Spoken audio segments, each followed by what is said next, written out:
कालच्या बातमीत असं आहे की उद्धवजींचा डोक्यावरचा ताबा सुटलेला आहे, ते अत्यंत फ्रस्ट्रेटेड आहेत आणि त्या फ्रस्ट्रेशन मध्ये ते ज्या प्रकारचे शब्द वापरत आहे, मला असं वाटतं की याच्यावर काय उत्तर आपण देणार आहोत.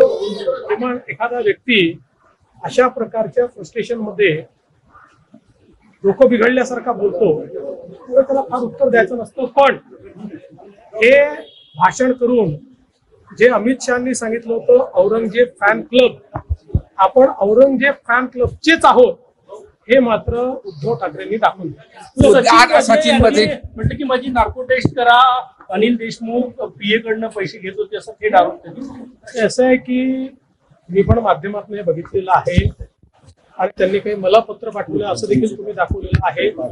अजून मी ते काही पाहिलेलं नाही आणि मी नागपूरमध्ये आपल्याला माहिती गेले 2 दिवस असं काही आलंय का, कोणाकडे आलंय का, हे सगळं पाहिल्यानंतर मग त्याच्यावर मी रिॲक्ट करेन. हिंदी सांगतो की जे काही समोर येत आहे त्या समोर योग्य चौकशी आम्ही करू. टिप्पणी की है अमित शाह को लेकर असं है, उद्धव ठाकरे एक निराश और हताश व्यक्ति है